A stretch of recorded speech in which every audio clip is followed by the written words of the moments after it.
Señoras, señores, ¿qué tal están? Muy buenas tardes, sean todos bienvenidos. Les habla Ricardo Aparicio. Gracias por acompañarnos. Aquí estamos un día más en una nueva edición de Salud y Calidad de Vida. ¿Cuántas veces les he dicho que lo bonito de la radio, primero que nos encanta, primero que es nuestra enamorada de toda la vida, es compartirlo con amigos, es compartirlo con la gente que te acompaña, ¿no? Durante tantos y tantos años y que vas creando, evidentemente, pues algo más que unos tertulianos, algo más que unos compañeros de micrófono, sino que ya entra, sin duda alguna, la amistad. Hoy es un día de esos, hoy es un día especialmente de esos. Así que gracias por acompañarnos, bienvenidos a este Salud y Calidad de Vida del 20 de enero. Empezamos.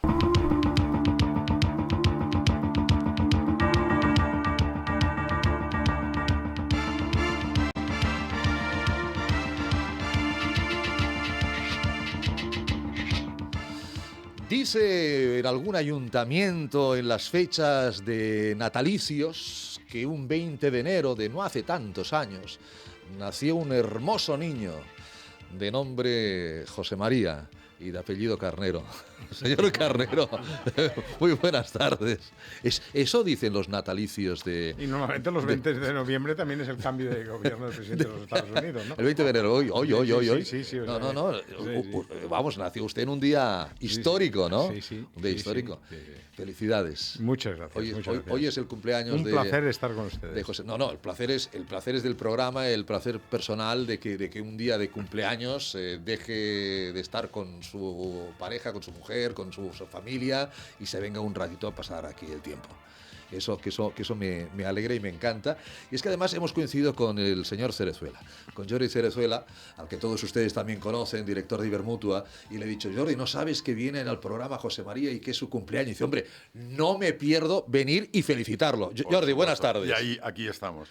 Buenas tardes, Ricardo. Bienvenido. Buenas tardes, José María. Gracias. Felicidades. Moltes gràcies. Per molts anys, Sí. Y que cumplas muchos más. Así es. Que lo veamos todos. Todos juntos, Así es. sí. Todos Está juntos. aquí, la han visto ustedes, la cara guapa del programa, mucho más que la cara guapa, la cara de una excelente profesional, fisioterapeuta, especialista en neurorehabilitación, Cristina Alonso. Buenas tardes, Cristina. Buenas tardes. Bienvenida. Yo entrevisté a Cristina hará un par de años, ahí. aproximadamente, por ahí. Sí. Y quedé Además coincidimos también, sí. Sí, coincidimos. Y quedé absolutamente encantado, maravillado de las cosas que se pueden hacer de neurorehabilitación, señor Cerezuela. Yo no sé si en las mutuas eso también se contempla la Sí, neurorehabilitación. sí. Piensa que con los accidentes de trabajo acaban surgiendo pacientes graves a los que tenemos que neurorehabilitar y tristemente, como sois pocos los que os dedicáis a neurorehabilitación, pues las mutuas tenemos que echar mano pues de los dos referentes que hay en España, el Centro de Parapléjicos de Toledo y el Instituto Goodman. Y a partir de ahí, pues bueno, vamos intentando generar más cosas porque tanto Goodman como Toledo están saturadísimos. Pero hablaremos porque hay gente que tiene graves problemas de salud y se recupera, es decir, personas que creen que ya se les ha acabado el poder ser como eran, ¿no? Y realmente, pues gracias a técnicas, gracias al trabajo y al conocimiento de profesionales, pues pueden recuperarse estupendamente de problemas neurológicos, de problemas traumatológicos que son muy interesantes. De eso hablaremos, evidentemente, de eso se va a llevar gran parte del programa, pero ya que está aquí, señor Cerezuela, óigame, hoy 41.000 y pico contagiados más, hoy 464 muertos más. Sí. Lo digo porque el señor Cerezuela, sabrán ustedes, porque aquí vino y lo contó, se puso los EPIs en el primer fregado, en marzo-abril, atendiendo a los abuelitos de la residencia, sacándolos, buscándoles un sitio para poderles encontrar un acomodo mejor en plena pandemia. Es decir, usted es de los que lo ha vivido en primera línea. En primera línea. Sí. 10 meses después, 464 muertos, 41.000 y pico de contagiados. Parece que no salimos de esta, señor Cerezuela. Bueno, es largo, será largo. Ya están diciendo que estamos en tercera ola. O la cuarta, ya no sabemos. Ya hemos perdido el número de olas. Y seguramente es así. La primera y la segunda difieren un montón. El otro día comentaba con Jaume Estany, que es el gerente del Consorci Sanitari de Barcelona, y hablábamos que la primera ola fue un tsunami, nos arrolló. La segunda ola ha sido como cuando estás en la orilla y es una playa con piedras, con piedrecitas, y cuando llevas un rato te das cuenta de que te están golpeando en los tobillos y que al final acaba doliendo, acaba siendo molesto. Esto ha sido la segunda ola.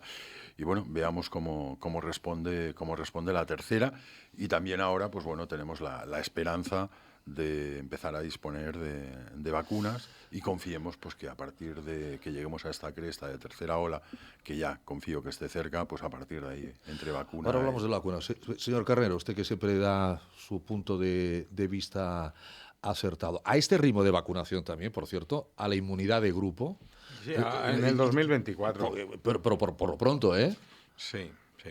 Por lo pronto. A ver, si es un tema de absoluta prioridad, no deberíamos de poner, lo he comentado en algunos programas anteriores, a vacunar a todo Dios. Es decir, a ver, hay un problema que dirán, no hay vacunas, vale, no hay vacunas, pero vendrán. Las vacunas las tendremos, pero cuando las tengamos, no tendrían que ir saliendo, permítanme la expresión, mucho más rápido. Bueno, yo espero que esto se organice y funcione. Primero porque hemos visto otros países que no sé cómo los israelíes tienen tantas vacunas. Y estos vacunan en el coche, vacunan en el túnel de lavado, lo que haga falta. Donde haga falta. Bueno, pues yo creo que las necesidades no llevarán a esto, porque si vamos retrasando esto, como inmunidad de grupo lo tenemos crudo, porque el bichito va a seguir con sus cambios y tal. El verano pasado hicimos aquella cuarta fase nefasta, sí, porque queríamos abrir al turismo. Sí. Es que la economía también obliga. Yo lo entiendo, pero al final... Sí, pero el turismo no llegó, señor Carnero. No llegó porque en otros países fueron más restrictivos. Y cuarentenas. Es que yo no sé si vamos a llegar a tiempo de tener turismo este año, ¿eh? No me llamen agorero, estamos en enero todavía. Yo me he traído varita mágica. Hombre, lo cuento. Un Mont Blanc siempre es una varita mágica. Varitas mágicas. Luego te cuento para qué sirve, José María, pero con el tema de vacunación, y no es varita mágica, son matemáticas, y se puede hacer, como tú lo has dicho, mucho mejor de lo que se está haciendo. Sí, sí. Y yo creo que hay propuestas que hay que empezar a hacer. Hay que contar con la privada y con otras iniciativas. Ahora te cuento. Y Ministerio de Seguridad Social, que le dice al Ministerio de Sanidad, oiga, contemos con los profesionales de las mutuas para que vacunen, ¿no? Así es. ¿Me ayudáis? ¿Cómo vais de matemáticas? Bueno, yo soy por de los pelos la saqué. Yo soy de letras, pero el móvil tiene calculadora, ¿no? Mira, os cuento lo que anunciaba Ricardo. Como director de una mutua, pues formo parte de este sistema. Primero, recordaros, si me lo habéis escuchado en alguna ocasión, las mutuas actualmente denominadas colaboradoras con la Seguridad Social, lo que gestionamos son recursos públicos, cuotas de la Seguridad Social. Correcto. Es decir, estamos hablando de un recurso público para todos. Correcto. Dicho esto, el ministro Escrivá, que es el ministro de Igualdad, Migraciones y Seguridad Social, ofreció hace unos días a todos los profesionales sanitarios que hay en las mutuas para poder ayudar en la vacunación. Muy bonito. ¿Qué es lo que tenemos? Y os voy a hablar de datos de Cataluña porque son más cercanos y así lo podemos hacer sencillo. En Cataluña tenemos exactamente 1.472. A mí me gusta decir DUES, diplomados universitarios de enfermería. Hay tanto enfermeras como enfermeros. Y aproximadamente cerca, no llega, pero casi 2.000 médicos. Vamos a prescindir por un momento de los médicos, porque hablamos de vacunar y los DUES, que también lo pueden hacer. Pero los DUES, por aquello, seguir atendiendo la mutua, vamos a dejar a los médicos y vamos a poner de esas 1.472 enfermeros y enfermeras en números redondos. 1.400. Que tienen una jornada diaria, como casi todo el que puede seguir trabajando. ¿De 7 a 20 minutos? Venga, de 8 horas, y vamos a decir... ¿Cuánto se puede vacunar en 8 horas? 50, 10 minutos, 50 vacunas. En 8 horas quiere decir que una enfermera o un enfermero va a vacunar. Cada 10 minutos va a poner una vacuna. Es poquísimo. Es muy poco. Es muy poco. Sí. Vamos a dejarlo ahí, José María. 50 vacunas. ¿Por 1.400? Por 1.400 enfermeros. 70.000 redondas. 70.000 vacunas al día. Al día. No estamos llegando en Cataluña a las 10.000. Claro, es que tampoco tenemos las vacunas. Es que el dato es este y el problema es este, claro. Claro, pero ahora mismo en España en general, en Cataluña también, estamos hablando de que se están haciendo reservas y luego surgen cosas como salía el otro día en una residencia en Tarragona que, oiga, me quedan 3 viales. ¿Qué hago? ¿Y la segunda dosis llegará? digamos que llegará, pero dices, ¿se desperdicia esa vacuna? O se la ponemos al alcalde, o se la ponemos a no sé O quién. se la ponemos al consejero de Sanidad de Murcia que ha tenido que dimitir. Exacto, ¿no? sí, sí. Bueno, Claro. al menos ha tenido dignidad o lo han obligado a tenerlo. No lo sabemos, no lo Bueno, en sabemos. cualquiera Pero de ha los dimitido, casos ha dimitido. es un verbo que se conjuga poco. Poco, en España es muy poco, sí. Sí. De hecho, esos 3 alcaldes de Tarragona vacunados, el partido al que le corresponde los ha suspendido de militancia. Pero también se plantea un tema moral, que es decir, esas 3 vacunas, ¿qué hacemos? ¿Se pierden o se las administramos a alguien? Luego es escoger a quién se la administra. Pero el dato es duro. Tenemos capacidad organizativa para poner 70.000 vacunas al día con recursos públicos. Y resulta que hablaba con María, una de las enfermeras jabatas que están en el Hospital de San Pablo, que ellas se han organizado en turnos de 8 horas, 16 enfermeras jubiladas que están vacunando en el Hospital de San Pablo.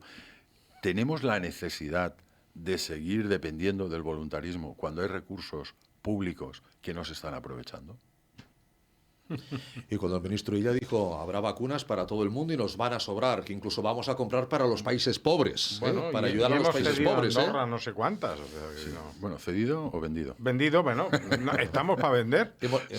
Hemos hecho de intermediarios, hemos comprado nosotros y hemos vendido. Bueno, vamos a ver qué ocurre con todo el tema de las vacunas. Jordi, le he dicho 10 minutos, no lo entretengo más, son las 8:11. Pues permítame que Las mutuas cumplamos. laborales, como ha dicho Sí. Jordi, tienen un potencial importantísimo Seguro, si seguro. le sumamos los recursos públicos de por sí, que ellos ya son públicos, pero vamos a hablar de lo que la gente no entiende, que la mutua laboral, o como común no lo entiende, pero le sumamos esto y podemos vacunar aquí a toquiquí. El único problema es voluntad, vacunas, primero, voluntad. Claro, primero tener la materia prima. Claro. José María, 165 centros asistenciales acreditados por la Generalitat, por el Departamento de Salud, Aquí. en Cataluña. En Es Cataluña. es mucho, es mucho. 165 centros, 1.400 profesionales, con 8 horas al día. Es cuestión de voluntad. Es cuestión de voluntad. Y de organización, que no todo sale con voluntad. No, pero es decir, oiga, si no votamos, bueno, ahora el tema de votar también está, pero es decir, se vota tal día, ¿no? Y durante un día votamos, pues venga, a vacunar personas, a vacunar lo máximo Y posible. a nivel neurológico, no sé si lo percibes, pero José María, Ricardo, ya que me tengo que ir, recibir ese abrazo que me gustaría darte y más Muchas gracias, hoy el día de tu muchas cumpleaños. Cristina, para ti un beso. Un placer. Jordi, ¿De acuerdo? gracias por Gracias. permitirme Gracias a ti. atracarte y Vayam. venir aquí. Ens veiem. Vinga, gracias. No quería Jordi pasar por aquí sin felicitar Gracias. a José María Carnero, que bueno, os conocéis muy bien con Cristina. Sí. Sí, nos conocemos bien. Os conocéis bien con Cristina. Yo decía que hace 2 años hablé con Cristina y estuvimos hablando de la fisioterapia y de la neurorehabilitación. A mí me gustaría que nos pusieras en contexto a todos los oyentes qué es la neurorehabilitación. ¿Es la rehabilitación de problemas neurológicos? ¿Y cuáles son básicamente estos problemas neurológicos, Cristina? Sí. Pues la fisioterapia, que está dirigida a la recuperación de lesiones de origen neurológico, Sí. pues es aquella rehabilitación que se da en casos donde el paciente ha sufrido un daño, ya sea en su sistema nervioso central o periférico. Algún ejemplo podría ser, a nivel del sistema nervioso central, pues un paciente que ha sufrido un ictus, enfermedades neurodegenerativas, como Sí. por ejemplo el Parkinson, la esclerosis lateral amiotrófica, la esclerosis múltiple. Ahora hablaba también el compañero, ¿no? Jordi, hablaba de accidentes laborales. Un traumatismo craneoencefálico puede derivar, obviamente, en una lesión neurológica que requiera después de una recuperación. Claro, porque el otro día hablamos con Cristina y me hablaba de 2 grandes áreas, ¿no? La neurológica y la traumatológica, ¿no? Sí, es como lo más ampliamente conocido, Claro, ¿no? Después... Y aquí en un problema, en un accidente laboral, se juntan las dos. Sí. Un traumatismo te puede provocar un problema neurológico, Exacto. evidentemente. Exacto. Después, pues, una lesión medular, por ejemplo, Sí. es una lesión en nuestro sistema nervioso central.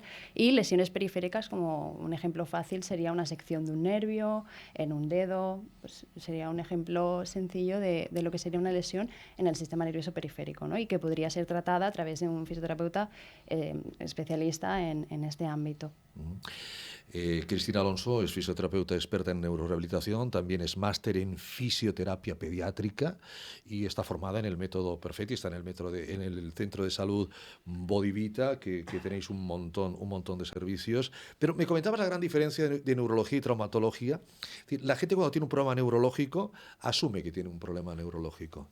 Y asume que va a tener unas deficiencias, asume que no va a quedar como antes del problema. En cambio, te das un golpe, tienes un traumatismo más o menos importante y ahí sí que percibes que puedes recuperar el 100% de tu problema y volver a ser el de antes, ¿no? Sí. Bueno, obviamente la severidad de una lesión, por ejemplo, en el sistema nervioso, pues al final deriva en unas secuelas importantes, ¿no? Sí. Pero bueno, no tenemos que dejar de creer en la capacidad de nuestro sistema nervioso, en la neuroplasticidad, en esa capacidad de regenerarse, reorganizarse y adaptarse a las nuevas circunstancias, ¿no?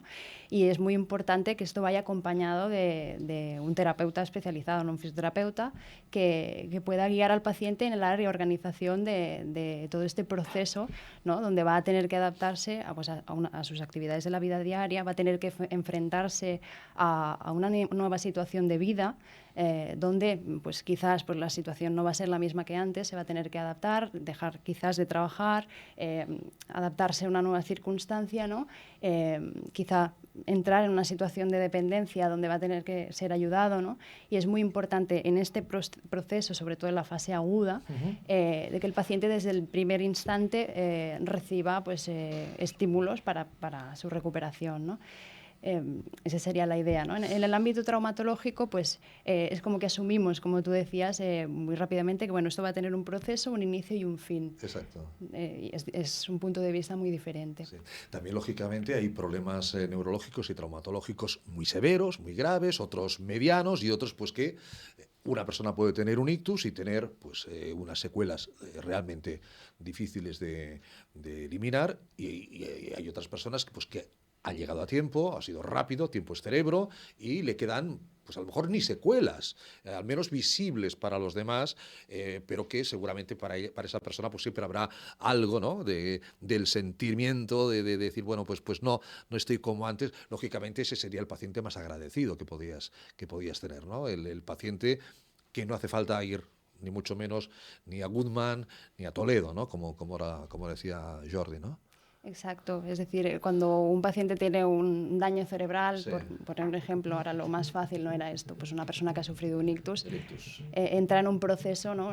Donde va a tener una fase aguda, sí. Va a estar un periodo de tiempo en el hospital y bueno, y ese proceso en el hospital va a haber un momento en el que se va a acabar, ¿no? Y va a salir a la realidad inmediata de su situación, ¿no? Entonces es importante que el paciente, la familia, el entorno entienda que cuando sale del hospital no se acaba el proceso rehabilitador de este paciente. Pero se acaba porque el sistema dice, has cumplido tu calendario, los días no sé cuáles son, 60 días, 70, 80, sí. Y a partir de aquí a tu casa, porque esto tiene que ir renovándose, ¿no? Exacto, por supuesto. Esta es una cama pública para todos y no la puedes ocupar indefinidamente. Exacto, por supuesto hay un trabajo muy importante que hacen durante la fase aguda los compañeros, ¿no? En el hospital, pero sí que es cierto que luego pasamos a lo que denominamos la fase crónica, ¿no? Sí. En la cual todavía hay muchas posibilidades de recuperación.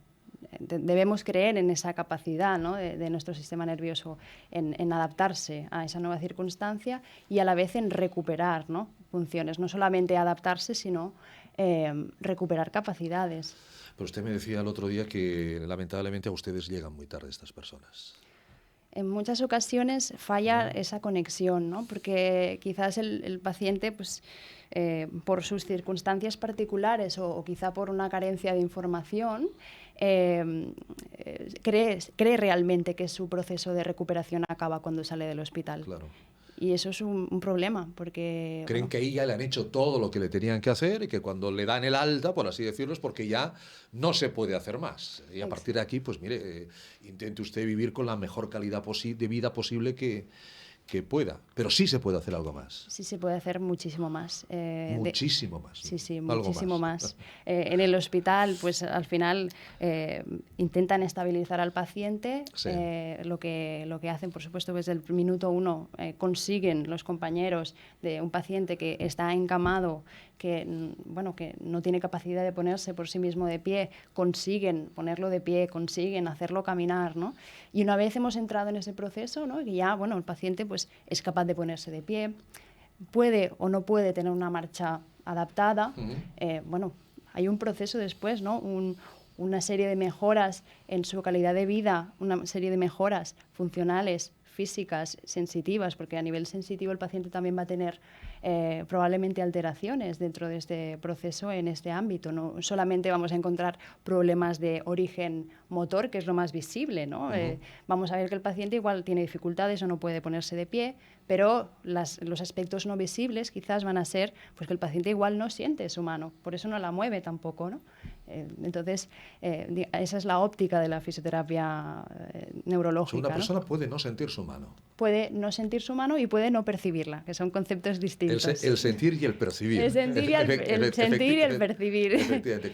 ¿Cuál sería la diferencia para que los oyentes y espectadores lo sepan, señor Alonso, sí. Cristina? Pues son dos conceptos que están íntimamente ligados, Sí. de los cuales no podremos hablar por separado, y uno es dependiente del otro, pero no significan lo mismo. Conceptualmente puede parecer algo muy similar, Sí. pero son procesos diferentes a nivel neurofisiológico. Cuando hablamos de sensibilidad, hablamos de como la vía de entrada de la información exterior o de la información de nuestro propio cuerpo a nuestro sistema nervioso. ¿Y a qué me refiero? Pues es como el procedimiento primario y la percepción es el procedimiento que vendrá después. Por ejemplo, a través de nuestros órganos de los sentidos, Sí. podemos sentir, recibimos información del exterior, por ejemplo, si yo pues pongo la mano en el fuego, voy a recibir una información de calor, incluso de dolor a cierto punto, porque ya está a punto de quemarme, Cristina, ¿no? retira la mano, Retira la mano. Que si no te la cueces. Exacto, pues claro. Entonces, va a ser una puerta de entrada, un signo de alarma, ¿no? De retirada. O sea, estos son los sentidos, ¿no? Los sentidos es toda aquella de olfato, información. de gusto, tacto, todo Exacto, esto, ¿no? y tenemos en receptores en todo nuestro organismo que nos dan información. Esa información es enviada a nuestro cerebro y cuando llega a nuestro cerebro, concretamente, esto se llama el sistema somatosensorial, que es un área muy concreta que está en el lóbulo. Sistema somatosensorial, Sí. qué bonito. Sí, es muy bonito, la verdad que sí, ¿Sí? el concepto. Cuando esta información que entra por la sensibilidad, ¿no? A través de los sentidos, entra dentro de nuestro sistema nervioso, a través de circuitos o tractos, llega a nuestro lóbulo parietal, gracias a todo ese sistema somatosensorial que tenemos, ¿no? Y entonces, dentro de ese área, se genera una respuesta. Una respuesta, es decir, toda esa información que hemos recibido de fuera, se va a integrar, nuestro cerebro lo va a analizar, lo va a sintetizar y va a elaborar una respuesta, que en este caso, con el ejemplo que he puesto, pues sería la respuesta de retirada de mi mano. ¿Sí? Entonces, la sensibilidad es la primera barrera, ¿no? Es la primera puerta de entrada en nuestro organismo, y la percepción es la segunda respuesta, ¿no? Donde se va a elaborar, integrar toda esa información que nosotros hemos recibido de nuestro entorno o también de nuestro propio cuerpo, porque también sentir la posición de mi mano, llega esa información a mi cerebro y yo entonces, esa respuesta que se ha elaborado, siento que mi mano, por ejemplo, mis dedos están flexionados, ¿no? También eso es sensibilidad transformada después en una percepción concreta, ¿no? Ahora me viene a la memoria que cuando yo intento relajarme siempre que puedo y consigo relajarme, pero de cabeza para abajo, el cerebro no para. Y hay un momento en que no siento las manos. Ni sé si las tengo cruzadas, si las tengo flexionadas. Ahí el relajarme también, ¿qué hace? Que el sistema nervioso central también deje de mandar impulsos al cerebro y yo no tenga esa percepción, ni sienta, ni percibo ni siento. Claro, ¿no? Sí. Entiendo que en ese momento pues, tu atención está puesta en relajar tu cuerpo y entonces llega un punto en el que en ese estado de relajación pues no tenemos percepción de nuestro cuerpo. Y todo esto que cuenta Cristina es objetivo, porque ahora tenéis ordenadores, tenéis, todo un tema que se ve perfectamente todas las zonas del cerebro, sobre todo cuando se estimula alguna zona, lo de la neuroplasticidad.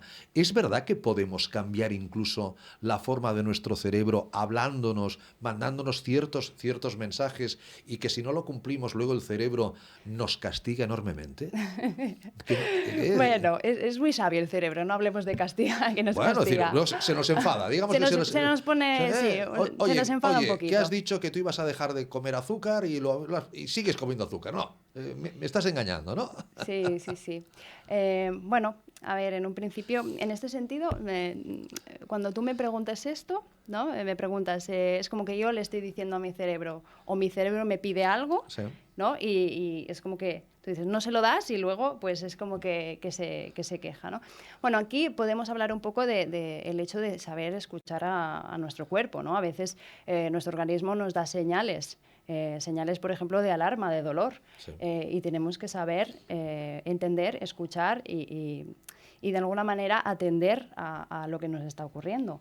A veces, ahora era un ejemplo sencillo, ¿no? Que, en el sentido de que no entramos en enfermedad, no entramos en procesos patológicos, simplemente en el hecho de que, bueno, pues igual me apetece esto y no lo hago y después pues es como que mi cerebro se queja, ¿no?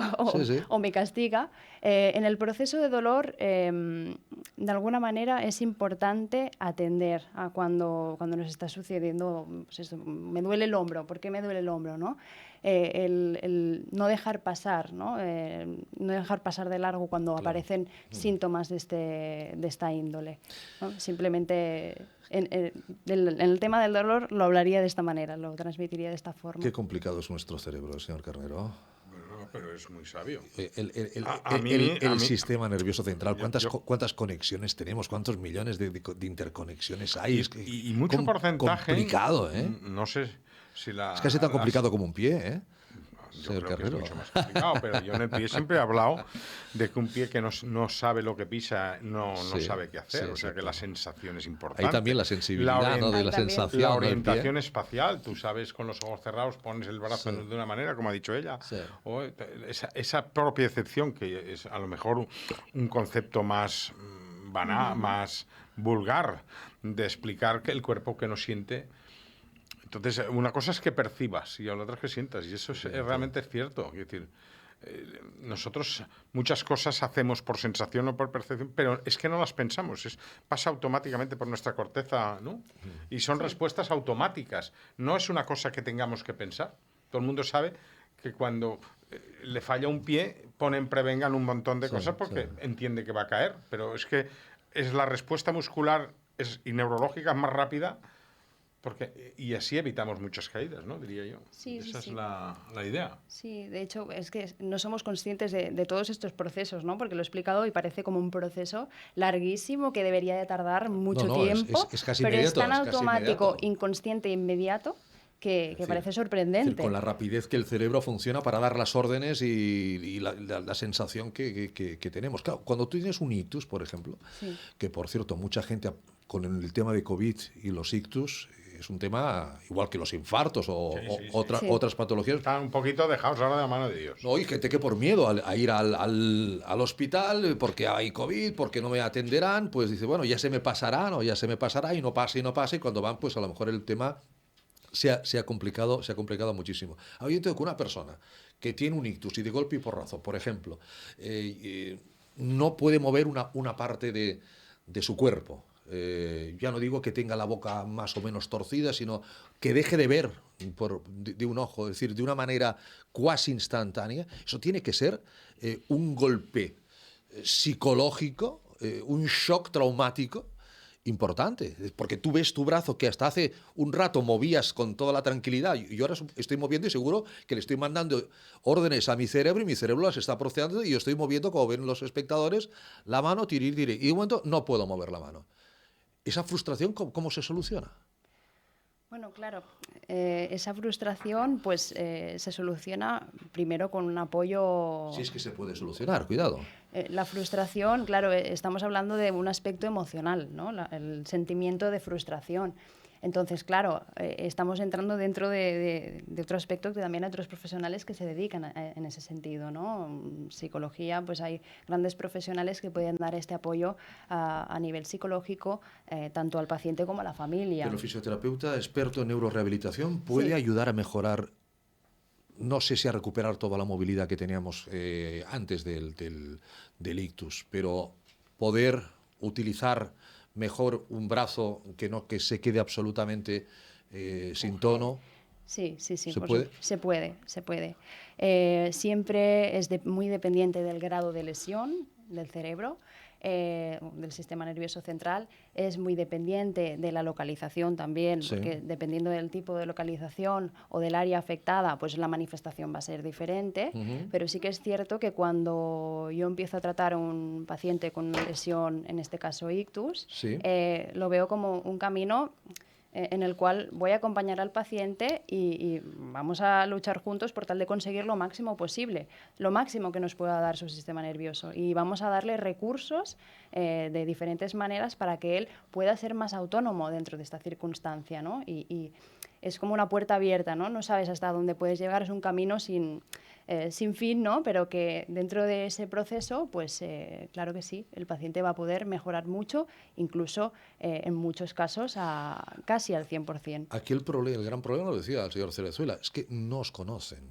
Es que no hay pocos. Decía él, sois pocos. No, sois pocos. Yo creo que la fisioterapia, la neurofisioterapia es una rama de la especialidad de rehabilitación que no es tan lucida, es muy trabajada, requiere tiempo, requiere disciplina, requiere mucha atención personal, y la vorágine y tal como funciona hoy en día el mundo es complejo.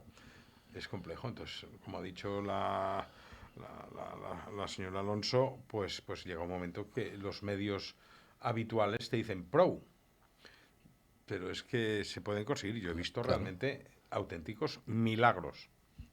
Bueno, milagros no quiere decir que vuelvan a estar como estaban, pero pasan de ser dependientes a independientes. De eso quería hablar, porque la última vez que hablamos también tuvimos 2 testimonios telefónicos. Ahora hablaremos de este tema, pero, por ejemplo, el paciente neurológico adulto, traumatismos cráneoencefálicos, el ictus o accidente vascular cerebral, el Parkinson, como decía antes, la esclerosis múltiple, la ELA, me hablaba de la enfermedad lateral amiotrófica, ¿no? La esclerosis lateral amiotrófica.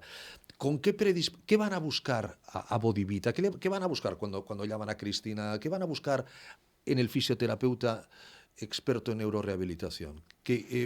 O sea, entendiendo que ya es el último paso, que ya van de perdidos al río, que no me conformo como me he quedado con lo que me ha dado hasta lo que ha podido darme la sanidad pública. Ahora tengo que ir por vías más particulares y más privadas. ¿Con qué información, qué demandan, qué buscan, qué piden? ¿Todos los pacientes son aptos para un tratamiento? Hay pacientes que se le dice, pues mire, ya le han hecho lo que había que hacer y no se puede dar un paso más, aunque imagino que eso siempre se podrá hacer, ¿no?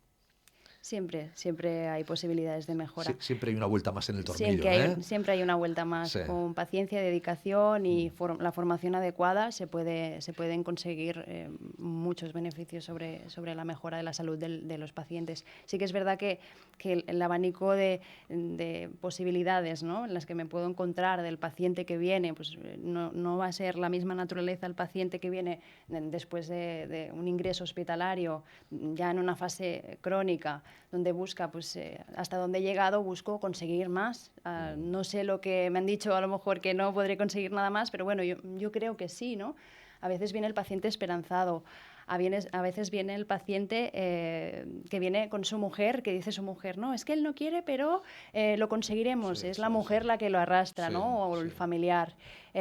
Cuando hablamos de situaciones de enfermedades neurodegenerativas, ya hablamos desde un mantenimiento, un acompañamiento a esa persona, porque sabemos que esa enfermedad avanzará y intentaremos que esa enfermedad avance guardando la mejor calidad de vida para esa persona, ¿no?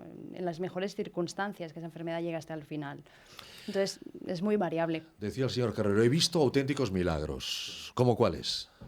Yo personalmente tengo un amigo, además, un cirujano importante, que lo está tratando la señora Alonso, vuelve a tocar el piano, lee el periódico, conoce a su peluquero, lo ve a través del espejo y no podía. O sea, se quedó sin visión. Por supuesto, tenía una visión muy general, borrosa, sin poder. ¿Sí? ¿Qué le pasó, Cristina? Cuéntanos. Fernando Bufar. Fernando Bufar, sí, sí. Bueno, yo lo conocí... Un eminente médico, además. Desde aquí le mandamos un cariñoso sí, un saludo. Abrazo, Un abrazo. y a su familia. Bueno, ¿Tuvo algún problema y se quedó sin visión? Bueno, él... ¿O ya iba perdiendo visión? No.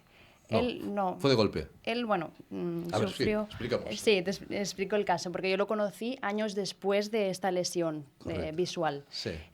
Bueno, él sufrió a raíz de una cirugía en el corazón, Sí. pues fallaron, digamos, las máquinas, falló el... Ya. Y entonces estuvo durante unos minutos sin respirador. Sin Él oxígeno estaba inconsciente, en el cerebro. dejó de llegar oxígeno a su cerebro y tuvo un infarto en el lóbulo occipital, que es el que permite la visión, ¿no? Permite que se dé la visión. Por tanto, él sufrió una ceguera cortical. Su órgano de la vista, los Sí, ojos, sí. estaban conservados, ¿no? Pero sufrió una ceguera cortical. Yo lo conocí tiempo después, cuando posteriormente sufrió un ictus y él ya había conseguido mejoras en su visión, pero después de este segundo ictus, que ya fue causado por las circunstancias, ¿no? de salud que tenía en ese momento, Sí. pues yo lo conocí en la fase aguda de ese ictus, lo conocí desde el hospital. Y en ese momento, pues él, las ganancias que había conseguido tiempo previo a nivel visual, pues las había perdido, Sí. estaba completamente desorientado en el hospital. Y bueno, y por otra parte, pues la hemiplegia que sufría.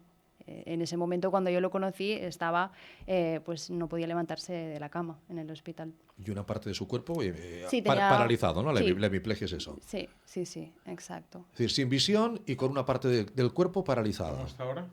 Ahora, Y ahora toca el piano, con lo cual tiene la parte paralizada absolutamente funcional o relativamente funcional, es decir, suficiente como para hacer las funciones diarias, ¿no?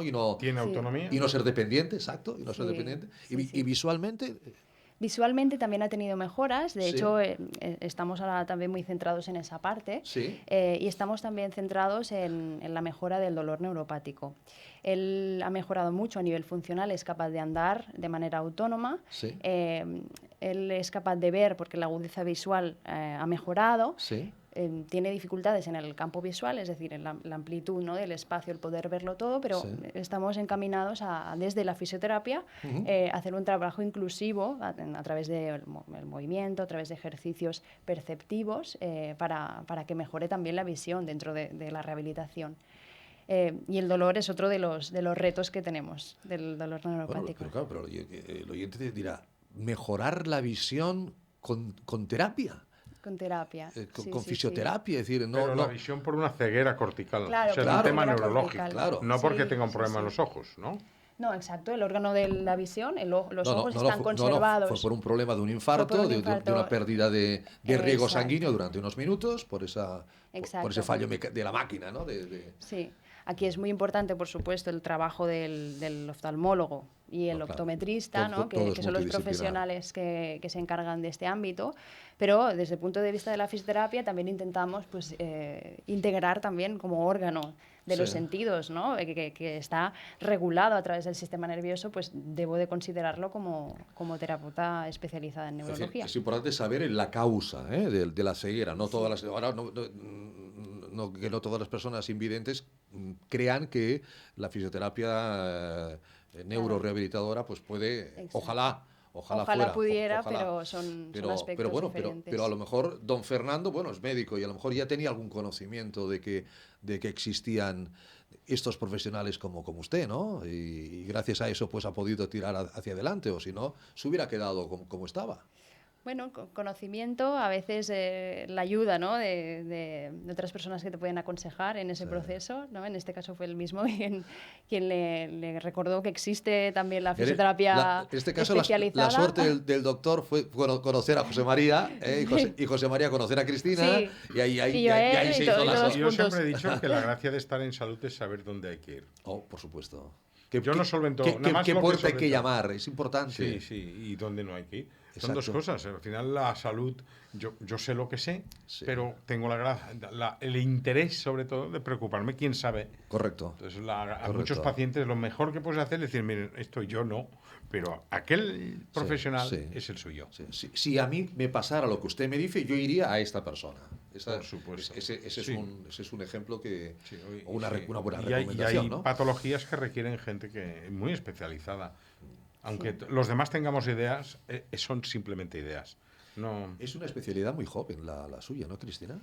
Sí, la verdad es que la fisioterapia... No, la fisioterapia en general no tiene un recorrido tampoco tan amplio. No. Y la neurorehabilitación, pues sí que es verdad que cada vez más se va conociendo. La fisioterapia quizás ha sido más ampliamente conocida por la fisioterapia deportiva, traumatológica, como yo creo que es lo primero que le viene a cualquier persona a la cabeza, ¿no? Fíjese, yo tuve la suerte de retransmitir partidos de fútbol en los años 80.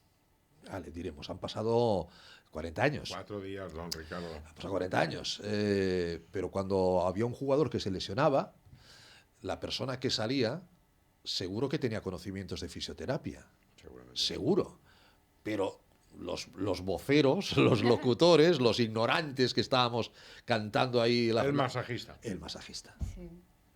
Igual que al podólogo, usted le llamaban el callista, perdóneme. Sí. ¿No? Voy al callista. Yo me acuerdo, mi abuela para descansar decía, voy al callista, y venía encantada porque además iba al callista a cortarse las uñas, o sea, venía con una, vamos, era el día de felicidad, había visto a su callista, ¿no?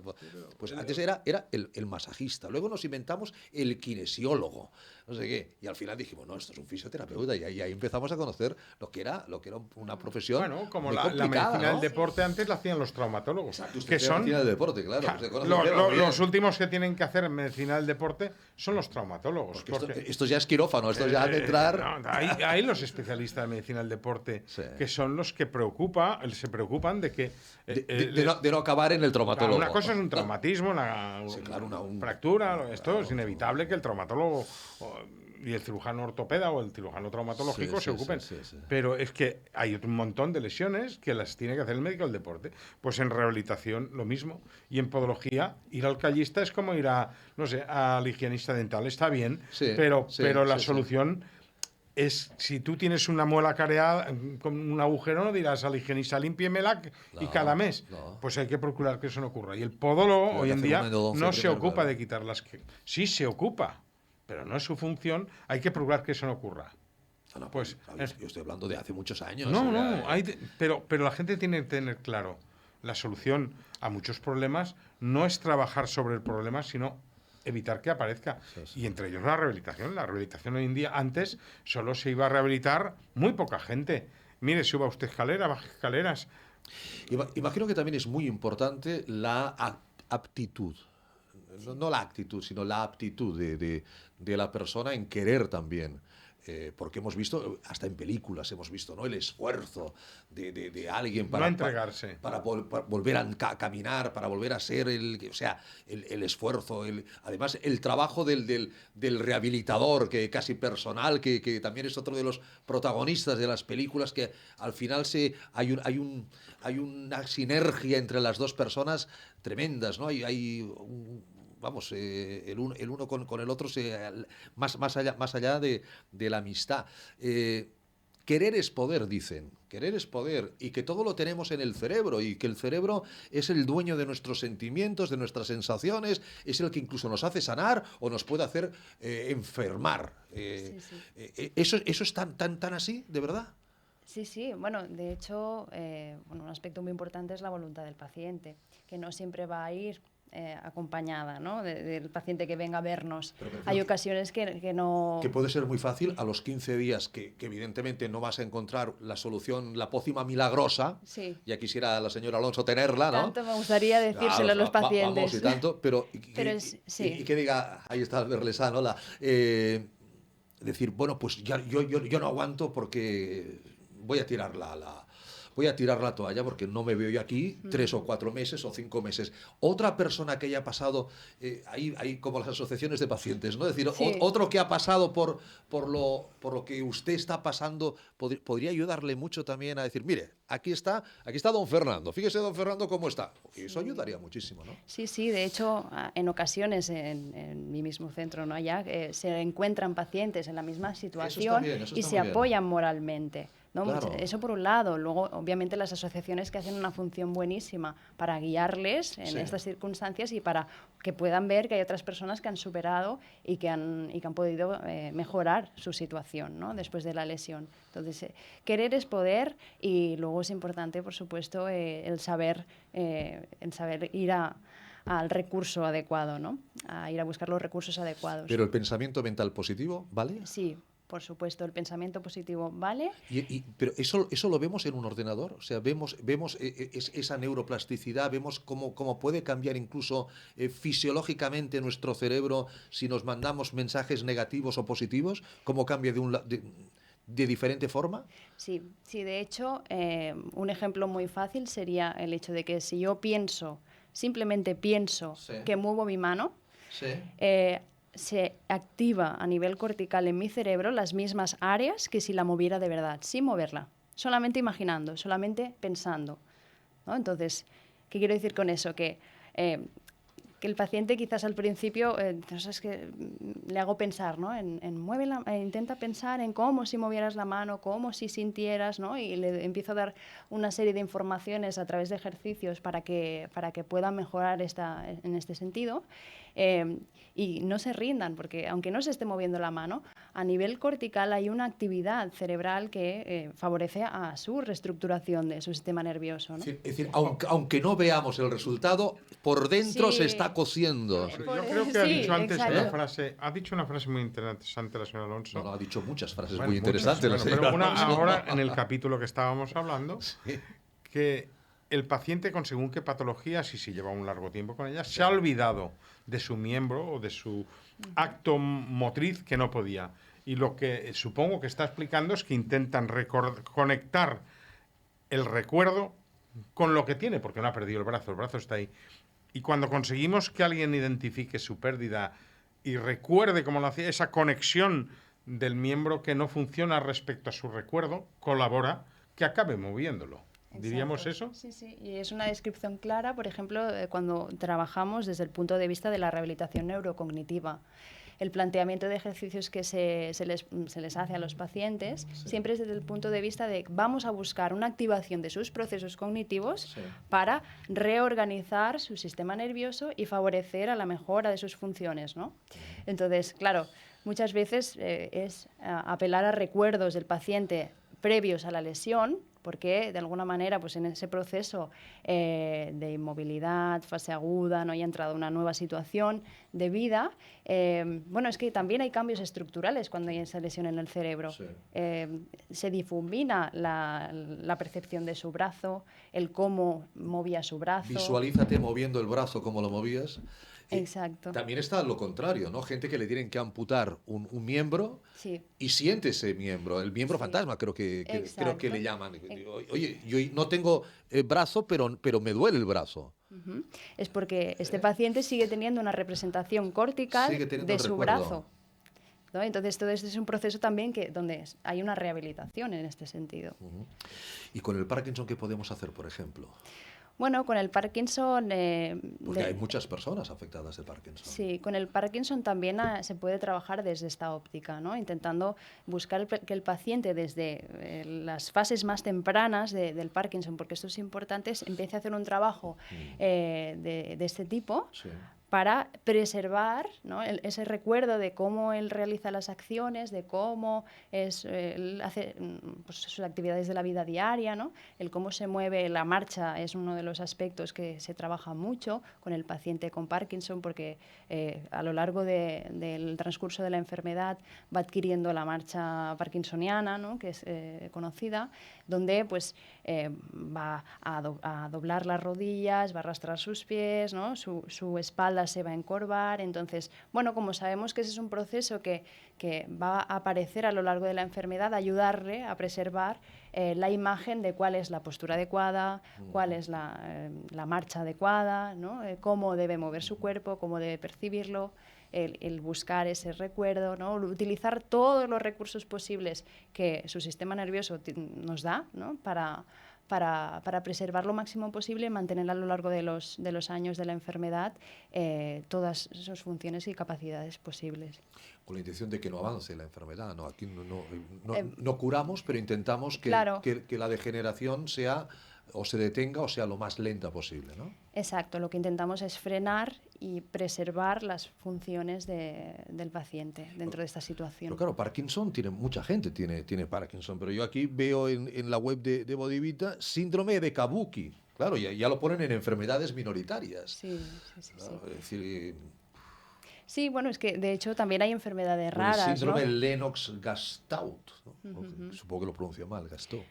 Sí, bueno, el tema es que también existen enfermedades raras, ¿no? Es decir, hay que son de origen neurológico también, sí, ya sea por causa genética e incluso por causa desconocida. En el caso del síndrome Lennox, pues acompañó un caso hace unos años, sí, de un chico pues de unos 24 años en este momento y claro, están en constantes estudios para conseguir pues, frenar lo más importante de esta enfermedad, que son crisis convulsivas constantes. ¿Epilépticas? Sí, son crisis convulsivas, sí. Donde constantemente se están rompiendo redes neuronales en su sistema nervioso. ¿Cómo frenamos esto, no?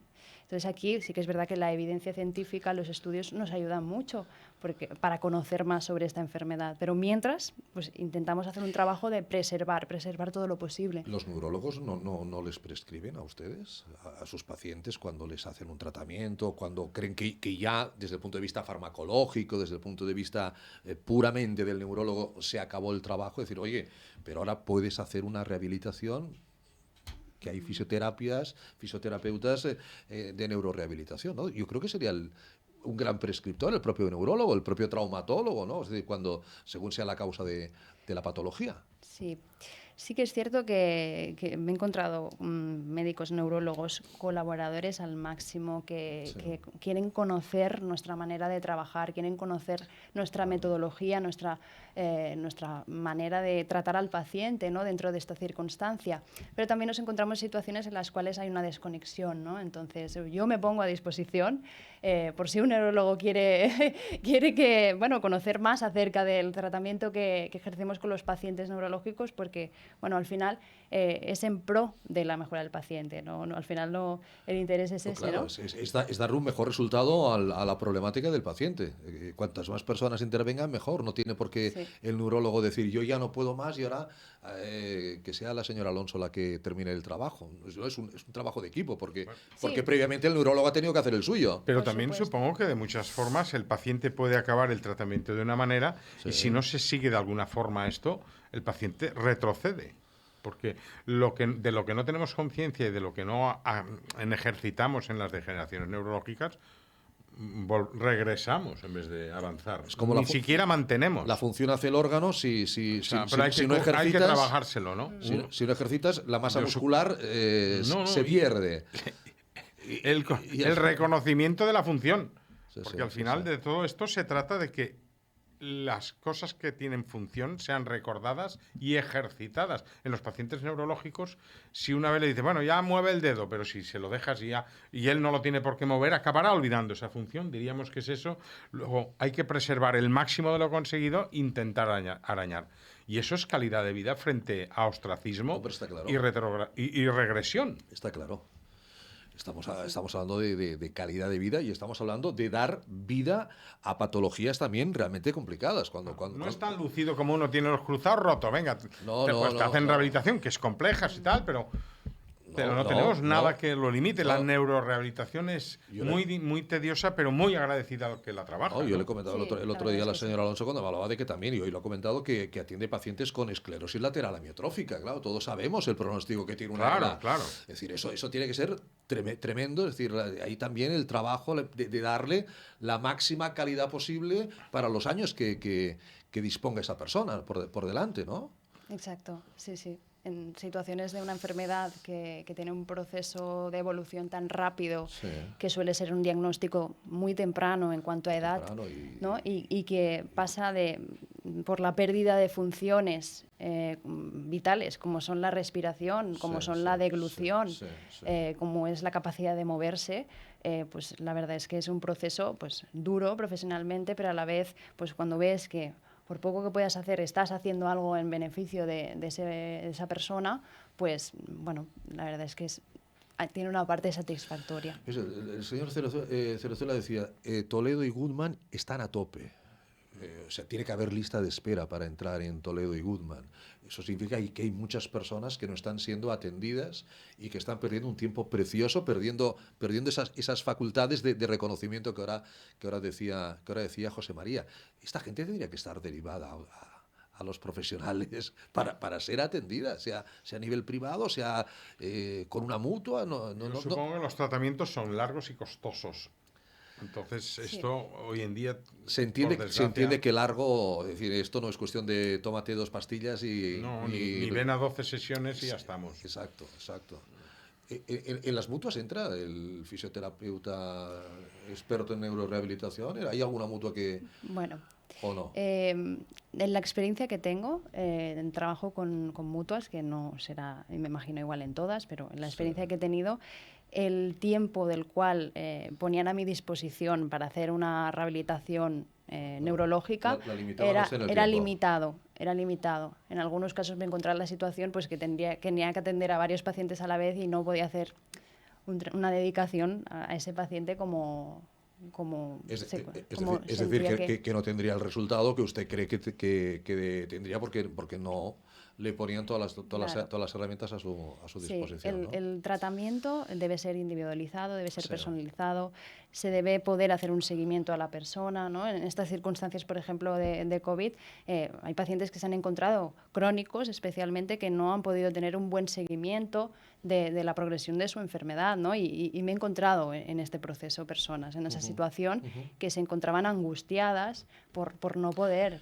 tener un acompañamiento en este sentido. Usted ha tenido que parar también, imagino, en algún momento de COVID, cuando nos confinaron a todos, ¿no? En algún momento, sí. De hecho, bueno, cerramos el centro durante 2 meses, pero pasamos a hacer terapias online también.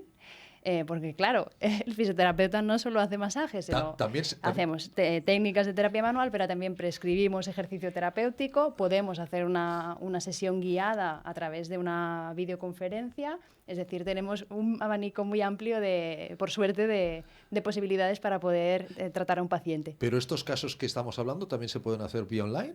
Sí, de hecho, bueno, cuando hablo de rehabilitación neurocognitiva sí que es cierto que es importante, ¿no? Y la mejor opción es la de estar presencialmente con el paciente. Bueno, pero pero sí, realmente he seguido a pacientes, por ejemplo, paciente con ictus, paciente con encefalitis, con diferentes tipos de patología neurológica.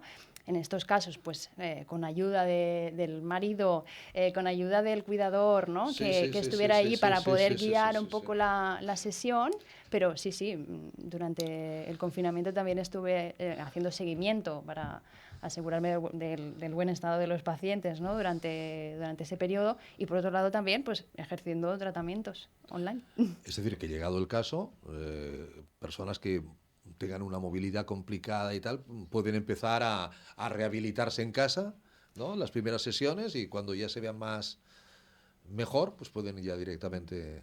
Sí, bueno, es una opción que ha venido, ha sobrevenido a causa de esta situación y que ya la tenemos como una opción más dentro de nuestras posibilidades de trabajo. Sí. Y los niños debe ser tremendo también, ¿no? Los niños tremendo también. ¿Colaboran los peques? Bueno, hay de todo. También, pues, al igual del ámbito de la neurorehabilitación, el paciente adulto, pues tenemos que tener paciencia, constancia y ser empáticos y acompañar al paciente para que no pierda la voluntad de seguir recuperándose. Pues con los niños es paciencia, adaptación, adaptar los tratamientos al juego en función de la edad también. Para conseguir al final pues los resultados que esperamos de la terapia. Fisioterapia de neurorehabilitación, problemas neurológicos, problemas traumatológicos, problemas relacionados con el sistema nervioso central. El objetivo de este programa es sepan que hay otras soluciones que posiblemente son muy desconocidas porque son pocos. Son poco conocidos, digámoslo así, no son mediáticos. Pero bueno, el milagro de don Fernando Ahí está. ¿Y alguno más que podíamos contar en un minuto? ¿Algún caso de esos? Bueno, hay muchos casos de pacientes que he tratado, pero bueno, por ejemplo, este caso de Sergio, bueno, lo puedo nombrar, que tiene esta síndrome Lennox. Sí. Bueno, pues para mí el logro Sí. es el hecho de que, bueno, que se hayan reducido sus crisis, que sea un niño que a la edad que tiene, con todos los problemas que le suponen esas crisis, pues que siga en pie, que se pueda poner de pie, que pueda caminar. Para mí eso ya es un logro. No necesito en ese sentido pues milagros, pero ver que un paciente llega a ese punto y que puede mantener pues una calidad de vida y puede pues seguir disfrutando de estar con su familia, pues para mí ya es más que suficiente. Cristina, un placer haberte tenido aquí en el programa. Vale, Cuídate mucho. Gracias, igualmente. Cristina Alonso. Señor Garnero, le quedan 3 horas de cumpleaños, disfrútelas. Disfrútelas. Lo que he aprendido. Con Cristina se aprende siempre. Sí. Gracias, don José María. Gracias, Ale Salari. Les habló Ricardo Aparicio. Mañana regresamos. Cuídense mucho. Abríguense. Buenas noches.